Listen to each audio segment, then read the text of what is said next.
Ivana goodbye showbiz na sa 2026.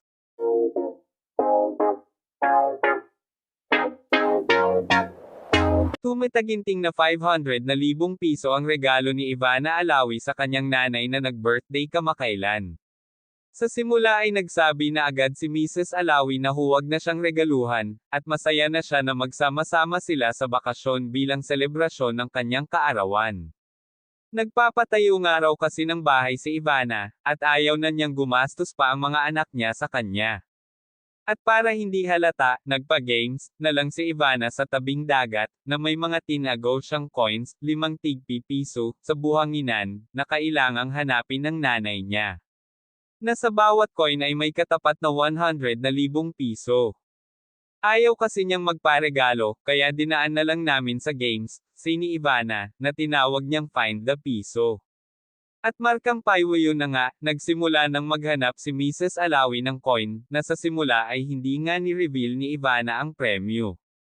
At syempre, nahanap ni Mrs. Alawi ang 5 coin. At yun na nga, iniabot na ni Ivana ang 500,000 piso, ha?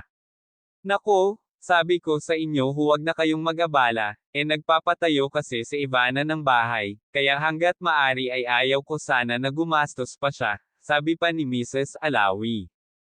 Anyway, kaloka rin ang surprise ni Ivana sa nanay niya, na bumili pala siya ng malaking lupain sa Tanawan, Batangas, Vineyard, na syempre ay patatayuan niya ng malaking bahay.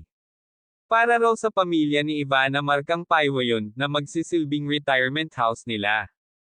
1 oras lang daw ang biyahe mula Maynila. Ito talaga ang retirement place namin. Actually, in 3 years, magre-retire na ako. Si Mama matanda na sa year na markang paywa yun, kaya dito na kami mag-stay. Si Mama dito na siya tatambay.